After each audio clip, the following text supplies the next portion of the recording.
નમસ્કાર વિદ્યાર્થી મિત્રો, ગયા લેક્ચરની અંદર આપણે પાચન તંત્રની આકૃતિ અને એ પાચન તંત્રમાં થતી પાચનની ક્રિયાની સમજૂતી મેળવી હતી. આશા રાખું છું કે તમને આ આકૃતિ આવડી ગઈ હશે અને એવી અપેક્ષા છે કે તમે આકૃતિ દોરી હશે. આપણે પ્રકરણનું નામ છે જૈવિક ક્રિયાઓ. ચેપ્ટરની શરૂઆતમાં આપણે જુદી જુદી જૈવિક ક્રિયાઓનું એક લિસ્ટ તૈયાર કર્યું હતું. તો હવે આપણે એક બીજી જૈવિક ક્રિયા ખૂબ અગત્યની એનો અભ્યાસ કરીએ. હવે પછીની જે ક્રિયા છે એનું નામ છે શ્વસન, રેસ્પિરેશન. તો આજે આપણે શ્વસનનો અભ્યાસ કરવાનો છે.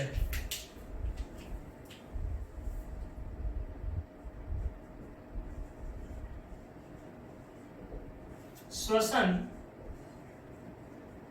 એને અંગ્રેજીમાં રેસ્પિરેશન તરીકે ઓળખવામાં આવે છે. હવે સૌથી પહેલા તો શ્વસન કોને કહેવાય? તો જો પોષણ અને શ્વસન એકબીજા સાથે સંકળાયેલી છે. આપણે ગયા લેક્ચરની અંદર પાચન તંત્રમાં એવું જોઈ ગયા કે જે પાચિત ખોરાક હોય એ પેલા રસાંકુરોની અંદર શોષાય અને શોષાયેલો ખોરાક રુધિર દ્વારા શરીરના દરેક કોષ સુધી પહોંચે. હવે અહીંયા આગળ માની લો કે આ કોઈ કોષ છે અને એની અંદર આપણે જે લીધેલો ખોરાક છે, પોષક પદાર્થ છે, એ અહીંયા પહોંચ્યો છે. હવે એ પૈકી જે પોષક પદાર્થ છે એ કાર્બોદિત, પ્રોટીન, ચરબીના સ્વરૂપમાં હોઈ શકે. આપણે જાણીએ છીએ કે આપણા માટે શક્તિનો મુખ્ય સ્ત્રોત એ કાર્બોદિત એટલે કે ગ્લુકોઝ છે. એટલે અહીંયા આપણે માત્ર ગ્લુકોઝની જ વાત કરશું. તો સમજી લઈએ કે આવડો આ કોઈ કોષ છે અને અહીંયા આગળ આપણે મેળવેલો ગ્લુકોઝ છે. તો હવે શ્વસન છે એની વ્યાખ્યા શું થાય કે આ ગ્લુકોઝ હોય, ઈ ગ્લુકોઝ માંથી કોષની અંદર એવી પ્રક્રિયા થાય કે ઈ ગ્લુકોઝ માંથી શું ઉત્પન્ન થાય ખબર છે? શક્તિ ઉત્પન્ન થાય, શક્તિ મુક્ત થાય. ઈ ક્રિયાને શ્વસન કહેવાય છે. એટલે શ્વસનની વ્યાખ્યા જો આપવી હોય તો એમ આપી શકાય કે પોષક ઘટકોમાંથી શક્તિ ઉત્પન્ન થવાની ક્રિયાને શ્વસન તરીકે ઓળખવામાં આવે છે. ઘણા વિદ્યાર્થીઓના મનમાં એવું હોય કે આપણે શ્વાસ લઈએ અને ઉચ્છ્વાસ બહાર કાઢીએ એને શ્વસન કહેવાય. ખરેખર એને શ્વાસોચ્છ્વાસ કહેવાય. શ્વસનની પ્રક્રિયા એ હંમેશા શક્તિ એટલે કે ઉર્જા ઉત્પન્ન કરનારી ક્રિયા છે.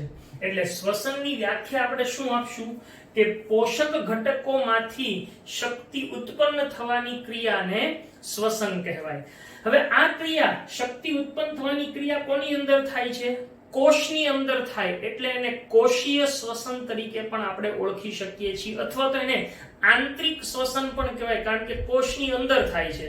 એટલે એને આંતરિક શ્વસન કહી શકીએ અથવા તો કોષીય શ્વસન તરીકે પણ ઓળખી શકીએ છીએ. તો શ્વસન એટલે શું એની વ્યાખ્યા કે પોષક ઘટકોમાંથી શક્તિ ઉત્પન્ન કરવાની ક્રિયાને શું કહેવામાં આવે છે? શ્વસન કહે છે. આપણે જોઈ ગયા કે જે પોષણ મળે છે એ પોષણનો ઉપયોગ એ કોષો વિવિધ દેહધાર્મિક ક્રિયાઓ, ફરીથી દેહધાર્મિક ક્રિયા એટલે આપણે જે કઈ લિસ્ટ તૈયાર કર્યું, પાચન ને શ્વસન ને ઉત્સર્જન ને આ બધી જે વહન, પરિવહન, હલનચલન, આ બધી જે જૈવિક ક્રિયાઓ છે એ જૈવિક ક્રિયાઓ માટે શક્તિની જરૂર પડે, ઉર્જાની જરૂર પડે છે. તો એ ઉર્જા મેળવવા માટે સજીવ એ શું દર્શાવે છે? શ્વસન દર્શાવે છે. એના માટે જુદા જુદા સજીવો એ જુદી જુદી પદ્ધતિઓ ધરાવે છે, કારણ કે દરેક સજીવો, પૃથ્વી પરના અમીબાથી માંડીને વહેલ માછલી સુધીના બધા જ પ્રાણીઓ એક સરખી રીતે શ્વસન દર્શાવતા નથી. એટલે કે પદ્ધતિઓ દરેકની સરખી નથી. અલગ અલગ સજીવ એના રહેઠાણ અને એની પરિસ્થિતિના આધારે એ અલગ અલગ પ્રકારની શ્વસનની પણ પદ્ધતિઓ ધરાવે છે. તો હવે આપણે એ જોઈએ કે શ્વસનની જે જુદી જુદી પદ્ધતિઓ છે એ કેવી રીતે છે અને એની અંદર શું જોવા મળે છે. તો અહીંયા આગળ જે પોષણ છે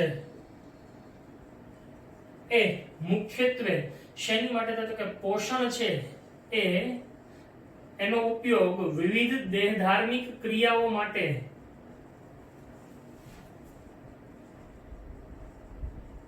શક્તિ શક્તિ મેળવવા માટે થાય છે.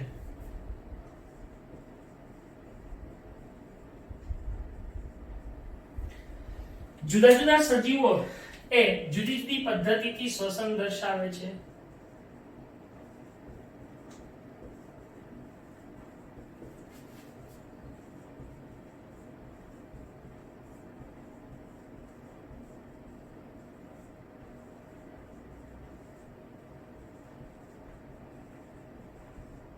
બરાબર, જુદા જુદા સજીવો જુદી જુદી પદ્ધતિથી શ્વસન દર્શાવે છે.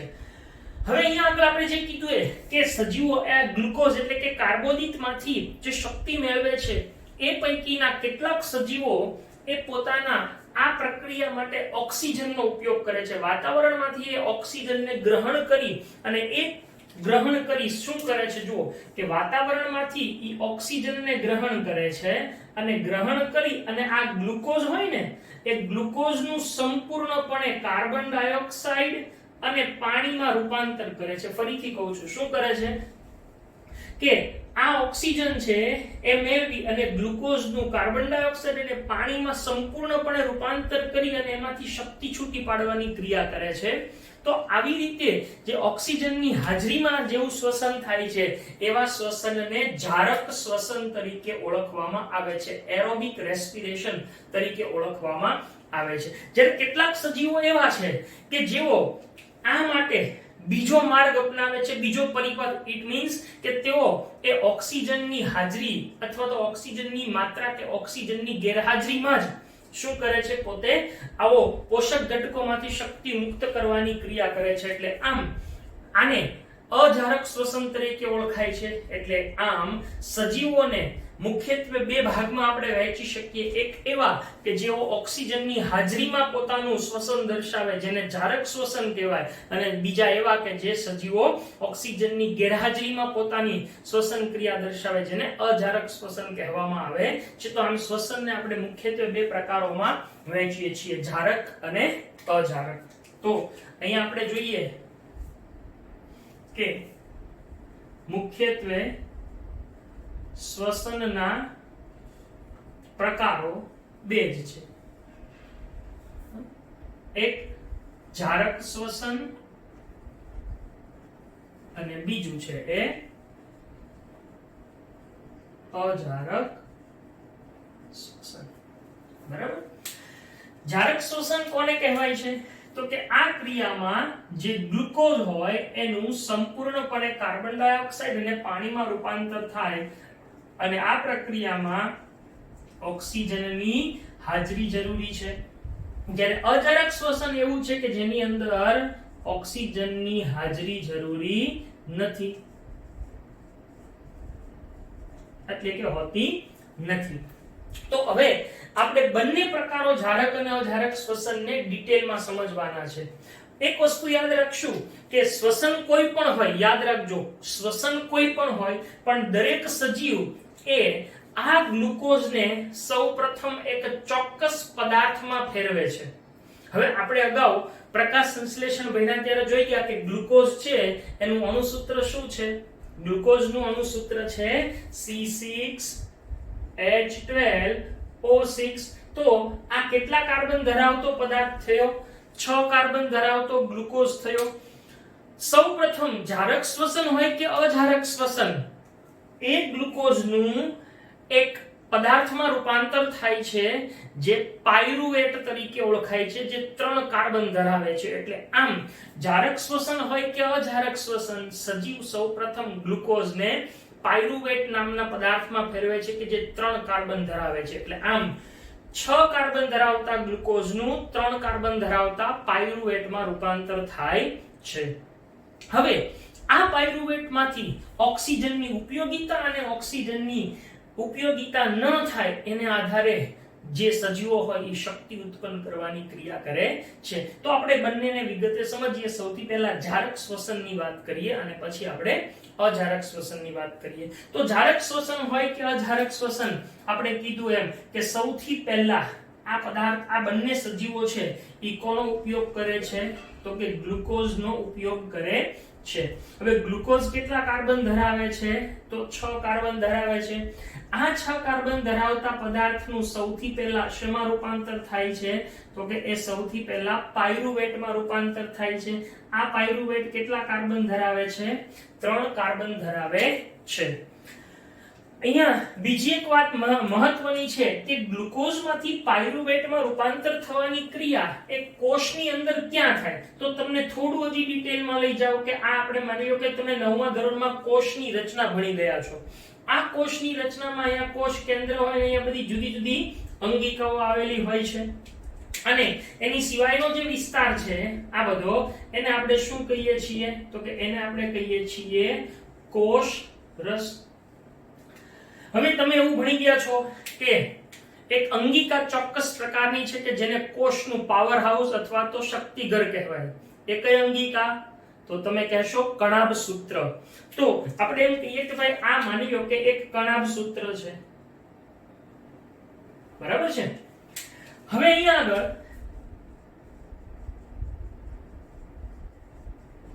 જે પેલો ગ્લુકોઝ આવેલો છે એ ગ્લુકોઝ, અહીંયા જે ગ્લુકોઝ રહેલો છે એ 6 કાર્બન વાળો છે. એનું સૌથી પહેલા જે પાયરુવેટમાં રૂપાંતર થાય, ઈ પાયરુવેટમાં રૂપાંતર થવાની ક્રિયા કઈ જગ્યાએ થાય છે? કોષ રસમાં થાય. એટલે ઈ જારક શ્વસન દર્શાવતો સજીવ હોય કે અજારક, બંને માટે આ ક્રિયા કોષ રસમાં જ થાય છે. તો હવે ગ્લુકોઝનું પાયરુવેટમાં રૂપાંતર થાય, આ પ્રક્રિયા કઈ જગ્યાએ થાય છે? કોષ રસમાં. અને બીજી એક અગત્યની વાત કે આ પ્રક્રિયામાં ઓક્સિજનની ગેરહાજરી હોય. તો તમને એમ થાય કે લે તો આમાં ઓક્સિજનની હાજરી હોય ને આમાં કેમ? પણ હજી બાકી છે. આ પાયરુવેટમાંથી જ્યારે શક્તિ ઉત્પન્ન થવાની ક્રિયા થશે ને ત્યારે ઓક્સિજનની એન્ટ્રી થઈ જશે, એટલે ચિંતા નહીં કરવાની, બરાબર છે. તો અહીંયા આગળ ઓક્સિજનની ગેરહાજરીમાં આ પ્રક્રિયા થાય છે. હવે જો આ સજીવ જારક શ્વસન દર્શાવતો હોય તો શું થાય? તો કે તો આ પાયરુવેટ છે ને, અચ્છા હવે પાયરુવેટ 3 કાર્બન ધરાવતો છે, એનું માત્ર સમજૂતી માટે તમને એક અણુસૂત્ર એનું લખી દઉં છું. એનું સૂત્ર છે CH3COCOOH. હવે જુઓ અહીંયા ગણતરી કરીએ ને તો 1 2 અને 3 કાર્બન થઈ ગયા, એટલે 3 કાર્બન વાળા પાયરુવેટમાં રૂપાંતર થાય છે. આ પાયરુવેટનું હવે શેમાં રૂપાંતર થાય? તો કે ઓક્સિજનની હાજરીમાં આપણે જોઈ ગયા કે એ શું બનાવશે? કાર્બન ડાયોક્સાઇડ અને પાણી. પણ આ પ્રક્રિયા હવે ક્યાં થાય ખબર છે? આ પ્રક્રિયા થશે કણાભ સૂત્રમાં. તો હવે બહુ સમજવા જેવી વાત છે કે આ પાયરુવેટ કઈ જગ્યાએ બન્યો? કોષરસમાં. ઈ પાયરુવેટ કોષરસમાંથી હેમાં એન્ટ્રી લેશે? કણાભ સૂત્રમાં જશે, બરાબર છે. આપણે જ્યારે શ્વાસ લઈએ ને એમાંથી જે ઓક્સિજન ફેફસામાં આવે છે ઈ ઓક્સિજન રુધિર દ્વારા કોષ સુધી પહોંચે અને ઈ કોષમાં જે ઓક્સિજન હોય ઈ કણાભ સૂત્રમાં દાખલ થશે, બરાબર. હવે અહીંયા પાયરુવેટ આવ્યો અને અહીંયા ઓક્સિજન આવ્યો એટલે બેયનું મિલન થાય. ક્યાં? કણાભ સૂત્રની અંદર. એટલે આમ હવે પછીની જે આ પ્રક્રિયા છે પાયરુવેટમાંથી શક્તિ બનવાની, ઈ પ્રક્રિયા કણાભ સૂત્રની અંદર થાય છે. તો હવે અહીંયા આગળ પાયરુવેટ છે એમાં ઓક્સિજનની હાજરીમાં અને કણાભ સૂત્રની અંદર ઈ પ્રક્રિયા થઈ અને એનું શેમાં રૂપાંતર થાય છે? કાર્બન ડાયોક્સાઇડ અને પાણી. લે આપણો મૂળ હેતુ તો શું છે? જુઓ, શક્તિ ઉત્પન્ન કરવાની છે. એટલે આ પ્રક્રિયાની સાથે સાથે શક્તિ ઉત્પન્ન થાય છે, ઊર્જા ઉત્પન્ન થાય છે અને આ ઊર્જા એ એક ચોક્કસ સ્વરૂપમાં એમાં સંગ્રહાય છે જેને આપણે કહીએ છીએ એટીપી. એટીપી નું પૂરું નામ અગાઉ તમે ભણી ચૂક્યા છો, છતાં ફરીથી કહી દઉં. એટીપી નું પૂરું નામ છે એડિનોસાઇન ટ્રાઈ ફોસ્ફેટ, બરાબર. આ એટીપી સ્વરૂપે ઊર્જાનો સંગ્રહ થાય છે. હમણાં આપણે આખી ડિટેલમાં એની આખી ચર્ચા કરીએ છીએ. મીન્સ કે આનું આપણને એક સમીકરણ એ પૂછી, સમીકરણ આપણે લખશું. હવે આવી અજારક શ્વસનની પ્રક્રિયા. તો ઘણા ખરા સજીવો, ખાસ કરીને કેટલાક બેક્ટેરિયા, અંતઃપરોપજીવીઓ, ફૂગ વગેરે એ અજારક શ્વસન દર્શાવે છે. અહીંયા આગળ આપણે અજારક શ્વસનની પ્રક્રિયા એ વનસ્પતિજન્ય અને પ્રાણીજન્ય માધ્યમની અંદર થાય એ બે પ્રક્રિયાઓ લેવાની છે. સૌપ્રથમ આપણે જોઈએ કે ઘણીવાર આપણે એવું અનુભવ્યું હોય, ખાસ કરીને આપણે ભાઈઓ છે તો ઘણા સમયથી ક્રિકેટ ન રમ્યા હોય અને પછી કોઈક દિવસ આપણે મિત્રોની સાથે ખૂબ ક્રિકેટ રમીએ, 3-4 કલાક સરખું બોલિંગ કરીએ, થ્રો કરીએ, દોડીએ, પછી જ્યારે ઘરે આવીએ ને ત્યારે આપણને બધું દુખે, આમ હાથ ઊંચો ન થાય, પગ દુખે. શું કામ એવું થાય? કારણ કે આપણા જે સ્નાયુઓ હોય ને એ સ્નાયુઓને પૂરતી માત્રામાં ઓક્સિજન પ્રાપ્ત નથી થતો, ત્યારે એ અજારક શ્વસન દર્શાવે છે અને એના પરિણામે આપણા જે સ્નાયુઓ હોય ને એની અંદર એક ચોક્કસ પ્રકારનો પદાર્થ બને છે. શેમાંથી બને? ગ્લુકોઝમાંથી જ બને છે અને એનું નામ છે લેક્ટિક એસિડ. તો એ લેક્ટિક એસિડનો બધે ભરાવો થઈ જાય, જમા થઈ જાય એટલે આપણને દુખે, સરખું આપણે હલનચલન ન કરી શકીએ. તો એ એક અજારક શ્વસનની પ્રક્રિયા છે.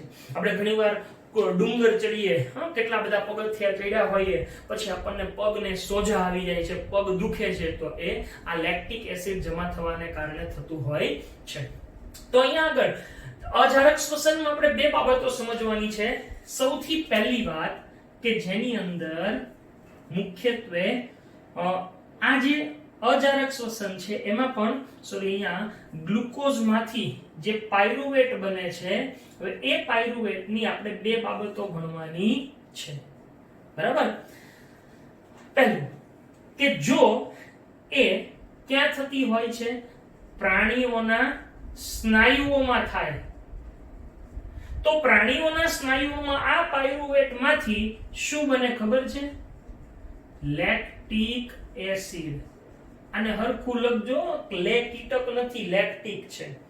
લેક્ટિક એસિડ અને હારે હારે શું ઉત્પન્ન થાય છે? તો કે લેક્ટિક એસિડ અને આપણી મેઇન તો ઉર્જા બેન છે, એ તો જમા ઉત્પન્ન થાય જ તે એટીપી સ્વરૂપે. જ્યારે જો એ આથવણની પ્રક્રિયા હોય, યીસ્ટની અંદર થતી પ્રક્રિયા હોય, યીસ્ટના માધ્યમમાં થતી પ્રક્રિયા હોય, તો અહીંયા આગળ આ જે પાયરુવેટ છે, જો અહીંયાથી અહીંયા સુધીની પ્રક્રિયા તો બેમાં કોમન જ છે. યીસ્ટ હોય તો એની અંદર આથવણ થઈ અને એક નવો પદાર્થ બને છે જેનું નામ છે ઇથેનોલ, જેને આપણે આથો આવ્યો કહીએ છીએ. આ ઇથેનોલની સાથે સાથે કાર્બન ડાયોક્સાઇડ પણ ઉત્પન્ન થાય છે. એટલે આપણે જાણીએ છીએ કે જ્યારે પણ આપણે આથવણની પદાર્થ મૂક્યો હોય ને, એ આથવણ થઈ જાય પછી એની સપાટી થોડી ઊંચી આવી જાય છે. એ સપાટી ઊંચી આવે છે ને, જે સપાટી એ ઊંચી આવવા માટે કાર્બન ડાયોક્સાઇડ જવાબદાર છે. એટલે આમ ઇથેનોલ અને કાર્બન ડાયોક્સાઇડ ઉત્પન્ન થાય છે અને મૂળભૂત જે આપણો હેતુ છે ઉર્જા, એ ઉત્પન્ન થાય છે. અહીંયા બીજી એક નોંધનીય વાત એ છે કે જારક શ્વસનની અંદર જે ઓક્સિજન થાય છે, ઓક્સિજનની હાજરીમાં પ્રક્રિયા થાય છે, એટલે અહીંયા આગળ ગ્લુકોઝ છે ને એનું સંપૂર્ણ દહન થાય છે. એના પરિણામે ઉત્પન્ન થતી જે ઉર્જા છે એ ખૂબ વધુ પ્રમાણમાં હોય, જ્યારે અજારક શ્વસનને અંતે ઉત્પન્ન થતી ઉર્જા એ ઓછા પ્રમાણમાં હોય છે. કોની સાપેક્ષે? જારક શ્વસનની સાપેક્ષે. બીજી વાત કે અહીંયા જેમ આ ઓક્સિજનની ગેરહાજરીમાં કણક સૂત્રમાં થઈ, એમ આ પ્રક્રિયા તો કોષરસમાં જ થાય. એટલે અહીંયા આ આખી પ્રક્રિયા સળંગે સળંગ બધી પ્રક્રિયા કોષરસમાં જ થાય, જ્યારે અહીંયા બે ભાગમાં થાય. પહેલો તબક્કો કોષરસમાં અને બીજો તબક્કો કણક સૂત્રની અંદર. હા, હવે બીજી એક વાત અહીંયા મારે કહેવી છે એ કે અહીંયા આગળ જે લેક્ટિક એસિડ ઉત્પન્ન થાય છે એ પણ 3 કાર્બન ધરાવે છે. એટલે 3 કાર્બનના 3 કાર્બન, અને આ છે ઇથેનોલ, એ 3 ની બદલે કેટલા કાર્બન ધરાવે છે? 2 કાર્બન ધરાવે છે. બરાબર? હવે આ બંનેના સૂત્રો, જેમ અહીંયા તમને આ સૂત્ર લખી દીધું એમ એમના સૂત્રો. હા, ઇથેનોલ તો આપણે આગળ તમારે આવશે જ તે કેમિસ્ટ્રીના ચેપ્ટરની અંદર આપણે ઇથેનોલનું નામકરણ ને કેમ થાય ત્યારે એ સમજશું. અત્યારે ખાલી યાદ રાખવાનું છે. અને લેક્ટિક એસિડ, આ બંનેના સૂત્રો હું તમને લખી દઉં છું. લેક્ટિક એસિડનું સૂત્ર છે CH3 CHOH COOH. જો કેટલા કાર્બન થયા? 1 2 અને 3. જ્યારે ઇથેનોલ નું સૂત્ર છે CH3 CH2OH, અથવા ઘણી વખત એને ટૂંકમાં આમ લખાય 1 અને 2 કાર્બન એટલે C2, હાઇડ્રોજન 5 H5 અને OH, આમ પણ એને લખી શકાય છે. તો આ રીતે અહીંયા જારક અને અજારક શ્વસનને અંતે આપણો જે મૂળભૂત હેતુ છે શું ઊર્જા ઉત્પન્ન કરવાનો, એ ઊર્જા ઉત્પન્ન થાય છે. એટલે આમ શ્વસનની પ્રક્રિયા એ શક્તિ એટલે કે ઊર્જા ઉત્પન્ન કરવાની પ્રક્રિયા છે. અહીંયા આગળ જારક અને અજારક શ્વસનની પ્રક્રિયાને આપણે સમીકરણના સ્વરૂપમાં દર્શાવવાની છે અને એ સમીકરણો આપણને પ્રશ્નો સ્વરૂપે પૂછાય છે. બરાબર? તો હોપ કે આ વસ્તુ આખી તમને ક્લિયર થઈ ગઈ છે, જારક શ્વસન અને અજારક શ્વસનની પ્રક્રિયા. પછી આપણે આ જારક અને અજારક શ્વસનના તફાવત આપણી જાતે તૈયાર કરવાના છે. બરાબર? ઓકે, તો હવે આપણે આ સમીકરણોના સ્વરૂપમાં બંનેને જોઈએ.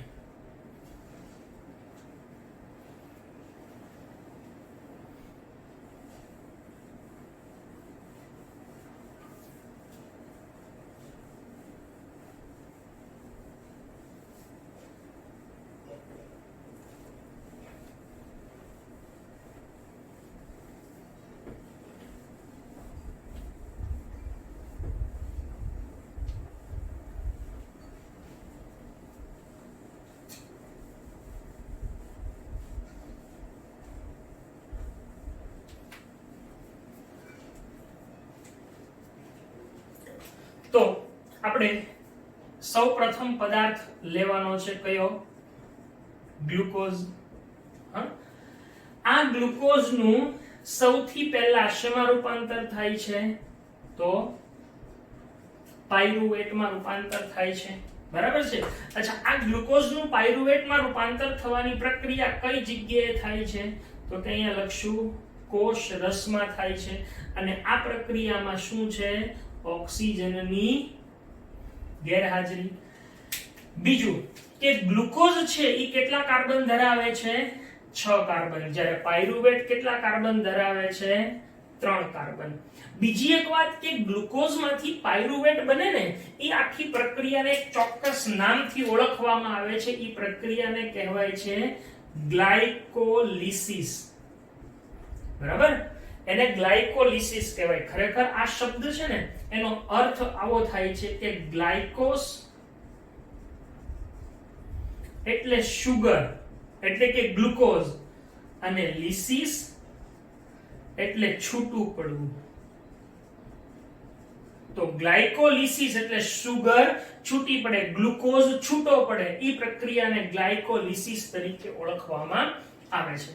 હવે અહીંયા આગળ જે પાયરુવેટ બને ને એની હારે પણ ઊર્જા ઉત્પન્ન થાય છે, પણ એ ખૂબ અલ્પ પ્રમાણમાં હોય છે.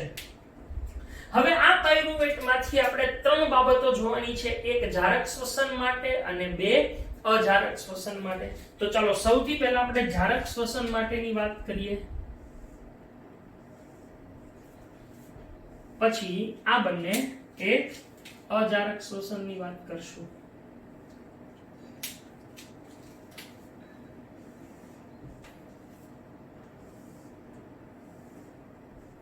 ઓકે, ચલો તો જારક શ્વસનની પ્રક્રિયા આવડિયા અહીંયા છે પહેલી આવડિયા.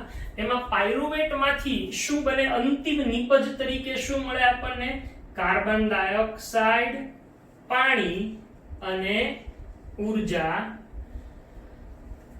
આ પ્રક્રિયા એ ક્યાં થાય છે? તો કે ઓક્સિજનની હાજરીમાં થાય છે અને એ ક્યાં થાય છે? કણાભ સૂત્રમાં થાય છે. હવે બીજી એક વાત કે અહીંયા ગ્લુકોઝનો એક અણુ હોય ને એમાંથી 3 કાર્બન વાળો એક પાયરુવેટ બને, પણ ખરેખર એક નહીં, પાયરુવેટના અણુઓ કેટલા બને છે? 2 અણુઓ બને છે. એટલે આ ખાસ યાદ રાખજો. બરાબર? ગ્લુકોઝના એક અણુમાંથી પાયરુવેટના કેટલા અણુઓ બને છે? 2 અણુઓ બને છે. આ યાદ રાખવાનું છે. હવે સાથે સાથે કાર્બન ડાયોક્સાઇડ ને પાણી ઉત્પન્ન થાય છે, એ પણ ખરેખર કેટલા છે? 6. અને ઊર્જા જે ઉત્પન્ન થઈ એટીપી સ્વરૂપે હોય, કેટલા એટીપી? તો એ પણ તમે યાદ રાખજો, એનું મૂલ્ય 38 એટીપી ઊર્જા ઉત્પન્ન થાય છે. એની ખૂબ સારી એવી ગણતરી આપણને 11-12 સાયન્સના શ્વસન નામના ચેપ્ટરની અંદર આપેલી છે કે કયા તબક્કામાં કેટલી ઉર્જા, કેટલા એટીપી ઉત્પન્ન થાય. હવે ખરેખર અહીંયા કણાભ સૂત્રમાં જે પ્રક્રિયા થાય છે ને, એ કણાભ સૂત્રમાં એક ચોક્કસ ચક્ર ચાલે છે જેને ક્રેબ્સ ચક્ર કહેવાય. એટલે અહીંયા તમારી જાણકારી માટે લખું છું કે ઈ ક્રેબ્સ ચક્રમાં પ્રક્રિયા થતી હોય છે. તો આમ આ પહેલું સમીકરણ આ આટલું એ જારક શ્વસનની પ્રક્રિયાનું સમીકરણ છે. આપણને 2 માર્કમાં એવું પૂછાય કે જારક શ્વસનની પ્રક્રિયા દર્શાવતું સમીકરણ લખો, તો અહીંયા સુધીનું લખીએ. હવે આપણે જોઈએ અજારક શ્વસનના 2. સૌથી પહેલું પ્રાણીઓના સ્નાયુ કોષોમાં થતી પ્રક્રિયા.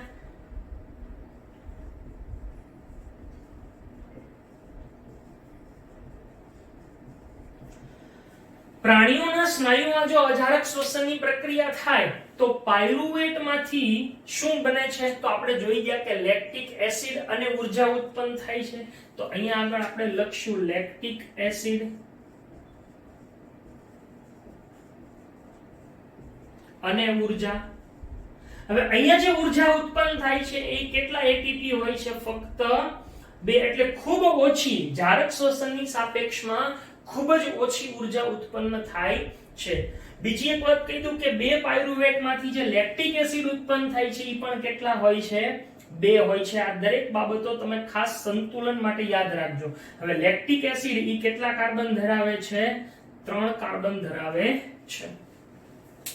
નેક્સ્ટ, પાયરુવેટમાંથી જો યીસ્ટની અંદર આથવણની પ્રક્રિયા થાય, અને આ પ્રક્રિયા બંને ક્યાં થાય છે? કોષ રસમાં. એટલે અહીંયા ઈ જાણકારી માટે લખીએ છીએ કોષ રસમાં થતી પ્રક્રિયા.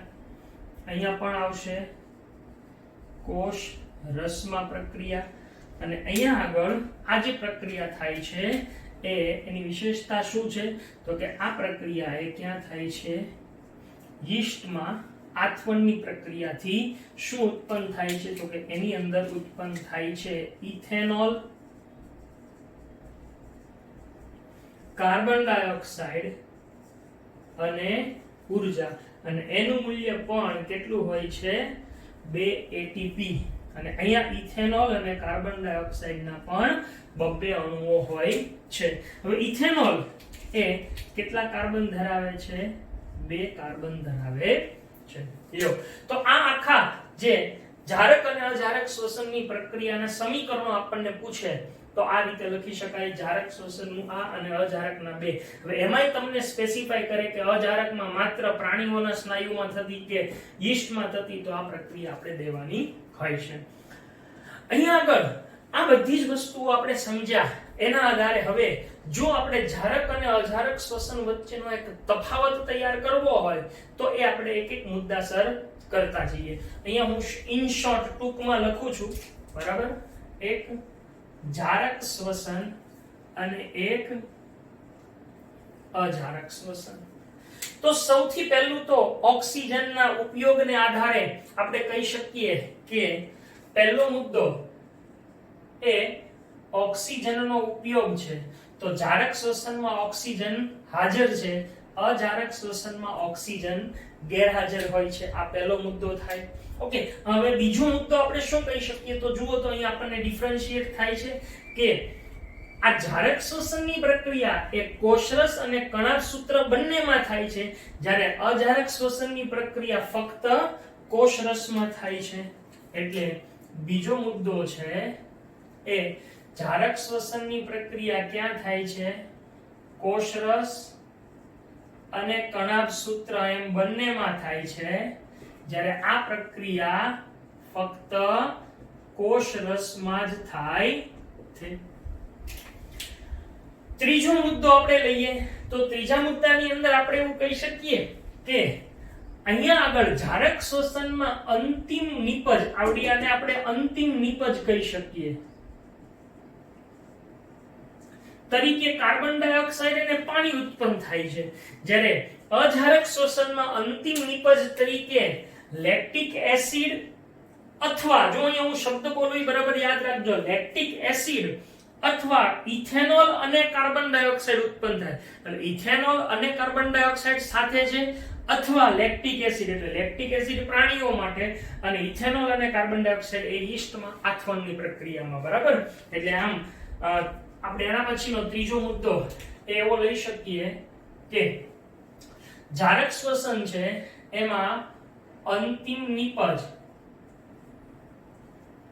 કાર્બન ડાયોક્સાઇડ અને પાણી છે. જ્યારે અહીંયા અંતિમ નિપજ તરીકે શું હોય છે?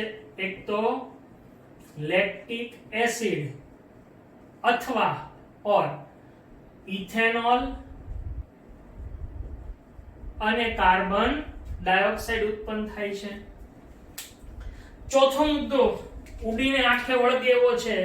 આ ઊર્જાના સ્વરૂપમાં જોઈએ તો ઊર્જા જારક શ્વસનમાં ખૂબ વધુ પ્રમાણમાં ઊર્જા ઉત્પન્ન થાય છે, એટલે કે ગ્લુકોઝના એક અણુમાંથી વધુ માત્રામાં ઊર્જા ઉત્પન્ન થાય છે, જ્યારે અજારક શ્વસનમાં ઓછી માત્રામાં ઊર્જા ઉત્પન્ન થાય છે. એટલે ચોથો મુદ્દો એ વધુ ઊર્જા અને ઓછી ઊર્જા ઉત્પન્ન થાય એના આધારે છે.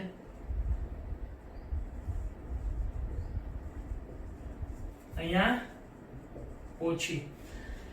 હજી એક મુદ્દો આપણે ચર્ચા કરીએ છીએ ખાસ તો કે જારક શ્વસનમાં ઓક્સિજનની જે હાજરી હોય એના કારણે ગ્લુકોઝના અણુનું સંપૂર્ણ દહન થાય છે, જ્યારે અહીંયા આગળ ઓક્સિજનની ગેરહાજરી હોવાથી સંપૂર્ણ દહન થતું નથી. અને બીજું કે અહીંયા આગળ કોષરસમાં અને હજી આપણે એમ લખીએ કે ઓક્સિજનની ગેરહાજરી બંને જગ્યાએ. અહીંયા પણ ઓક્સિજનની ગેરહાજરી. ઓકે. તો છેલ્લો મુદ્દો આપણે એવો લખીએ છીએ પાંચમો કે અહીંયા દહન કેવું થાય છે? તો કે અહીંયા કોનું દહન? ગ્લુકોઝનું સંપૂર્ણ દહન અને અહીંયા ગ્લુકોઝનું અપૂર્ણ દહન થાય છે. તો આ રીતે આપણે શ્વસનના જે મુદ્દાઓ છે એ આપણે લખી શકીએ, તફાવત જારક અને અજારક શ્વસનના. બરાબર છે.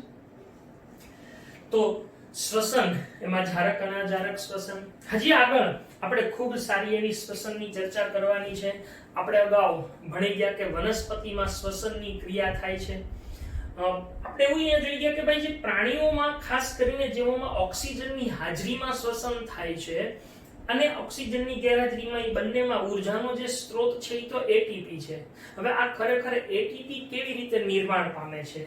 તો એટીપી છે ને એ ખરેખર એડીપી જ્યારે અકાર્બનિક ફોસ્ફેટ પીઆઈ એટલે કે ઇનઓર્ગેનિક ફોસ્ફેટ, અકાર્બનિક ફોસ્ફેટ, એ અકાર્બનિક ફોસ્ફેટ સાથે જ્યારે એડીપી જોડાય એટલે કે ત્યારે એડીપી અને પીઆઈ વચ્ચે બંધ બની અને શું બને છે? એટીપી નું નિર્માણ થાય છે. એટલે આમ એટીપી નું નિર્માણ એડીપી. અચ્છા, હવે તમને એમ થાય કે એડીપી નું પૂરું નામ શું? તો એડીપી ડી એટલે ડાય. હવે અહીંયા જો સમજવા જેવું છે, એડિનોસાઇન ડાયફોસ્ફેટ. ઓકે. હવે ડાય એટલે કેટલા? 2. એટલે આની પાસે ફોસ્ફેટ કેટલા છે? 2. હવે અહીંયા આગળ જો એની હારે હજી એક ફોસ્ફેટ ભળે તો ડાય એટલે 2 ફોસ્ફેટ, એમાં એક ફોસ્ફેટ ભળે એટલે કેટલા થાય? 3. તો આનું નામ શું છે? Adenosine triphosphate. બરાબર છે. એટલે આમ ડાય એટલે 2 ફોસ્ફેટમાં એક ફોસ્ફેટ ઉમેરાય અને ટ્રાઇફોસ્ફેટ બને છે. જુદા જુદા સજીવોની અંદર શ્વસનની ક્રિયા અલગ અલગ રીતે થાય છે. એ કેવી રીતે થાય એની આપણે નેક્સ્ટ લેક્ચર થી ચર્ચા કરીશું. તો આજે આપણે જારક અને અજારક શ્વસન સુધી રાખીએ છીએ. Thank you.